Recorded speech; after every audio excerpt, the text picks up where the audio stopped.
This video is not financial advice. I am not a financial planner. I am an entertainer.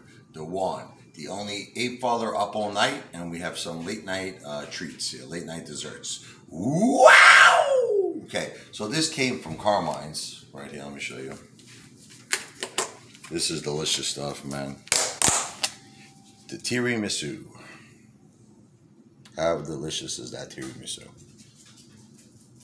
Awesome, right? That's good, no? So there's the dessert number one. Now, I'm going to be honest with you. These Dunkin' Donuts I got yesterday, but we still have some left. And we got, this I got today, though. I got the Munchkins. It's a mixture of the glazed and the chocolate Munchkins. This I got today because kids wanted it. I'm just going to have one. Maybe one or two. This is from Carmine's. The chocolate, shell cannoli.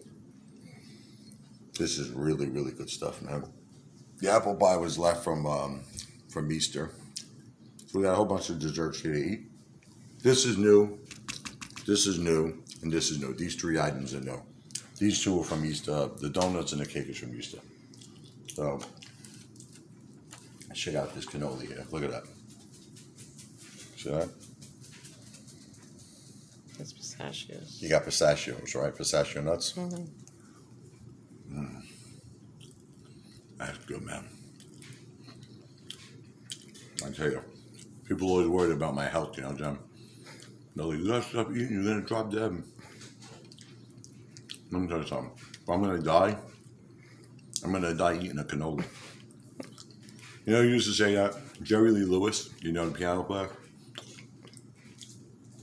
What happened was, in like the 50s, when you played rock and roll music, the churches, like his cousin was a big preacher. What was it, Jimmy Swaggart or something? Mm-hmm.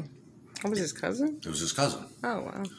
And he used to tell Jerry Lee Lewis that he's playing the devil's music. Rock and roll was the devil's music. So Jerry Lee Lewis says, if I'm going to hell, I'm going there playing the piano. Right? So same concept here, right? If I'm going to the emergency room, they'll take me in the stretcher, they'll put me on the ambulance, and this is what they'll say, like,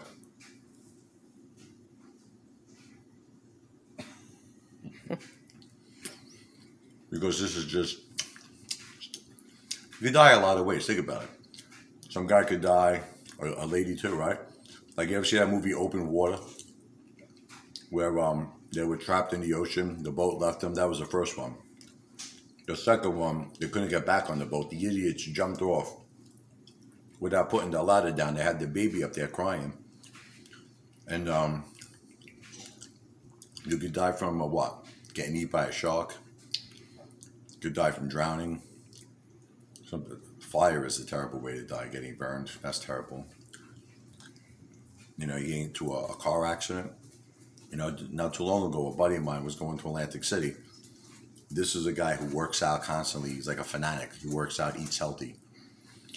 And they were going 90 miles an hour in the Garden State. And a big, gigantic deer walked right in front of them. They crashed into it. Now, what happened was, I guess the car that the guy had, the airbag went off for the driver, but he didn't have the airbag on his side, my friend. And he almost went through the windshield. He had his seatbelt up, but he banged his head. And his whole neck, his whole back, everything, it still hurts him, still to this day, many months later. There's a lot of ways we could all die, right? Some people smoke. I actually don't smoke. I don't smoke. I drink alcohol, but I don't smoke. There's a guy that we know, me and Jennifer, right?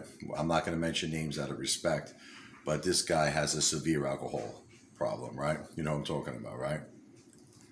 All right. Well, I'm just saying that, you know, just recently the guy just got unconscious. And listen, I feel bad for him. You know, I spoke to him in the backyard. I'm not mentioning any names. I spoke to him in the backyard when we were having a barbecue, and I told him, I said, you got to get your life together, brother. You got to stop this. But it's an addiction. So you see, I'm not saying to you what I'm doing is good, and I'm not trying to justify it, but I'm just trying to say, what, are you all perfect? Like, what is it? Everybody does something that's not good for them in this world, okay? You smoke, you drink, you eat too much. You know, they're like, hey, Father, you have 2 kids. My kids eat just as much as me. They do. Come on, Mikey's got a big appetite. Because not Sophia. No, well, Sophia, when she Japanese food, Yeah. she's listen. I'm not saying to you what I do is right, but look how delicious that is. I'm living life. I'm enjoying life. I'm enjoying life, and I'm strong like a tank. This is what you don't understand. I'm strong like an Italian tank, a 300-pound Italian tank. You can't get me down. You can't stop me. I'm like an unstoppable force. I'm like I'm like stampeding raging bulls. Okay, so don't worry so much about me. They'll break my bulls. You should tell him the story about God rest his soul, your father when he was in the emergency room, Oh, yeah. and then and then he wanted the sandwich. So my father, I'll tell you a funny story. My father was a lot like me, except the difference was he smoked 4 packs of cigarettes a day. I didn't smoke at all, but he ate just as much as me. Actually, I think I ate more than him. He actually he didn't give me credit on anything, but he gave me credit on one thing. He says, "Rich, I have to tell you that you eat very good." And this is a guy who was on my case for all my life. Wanted me to be a cop, wanted me to be a police officer. Nothing. You want to laugh? I'll make you laugh. I tried to do it, and I passed the psychological. I passed everything. I just couldn't get over that damn wall. I'm like a big guy. You know what I mean? And you have to run. It's like you have to jump, and you have to try to climb the wall. And the sergeant was there. Get up! Get over that wall, you fat! He was really abusing me. You fat piece of shit! It was like out of that movie, Full Metal Jacket, And I kept falling down. He goes, "You want to quit? Get off of my obstacle course. Get the F." I'm telling you the truth. I couldn't get over that wall. But it's probably better off. I don't think I would have been happy working. Those cops, man, they're not treated. Unfortunately, they have a hard job. I respect them very much because they have a hard job. They're dealing with, like I said, there's a cop, Chris. He's retired. He's an ape. We speak all the time, and he just retired. God bless him. And he tells me, like I told you, he went to someone's house, right? And their child was choking on something, like I don't know if it was a sandwich or whatever. He gave him CPR, and he got that food out of his mouth. Jennifer, he saved his life. And then when he was done, they said to him, the parents, they said, "Get out of my house, you pig." They called him a pig after he saved the kid's life. Oh. So I can never do the job they do. They're heroes, cops. And I respect them, and I support them. And I've donated money many times to the police because that was something my father always taught me, in the fire department as well. We give money to the fire department, to the police, and we also give money to a lot of charities, animals. My wife is a big dog lover, a big cat lover. She loves animals.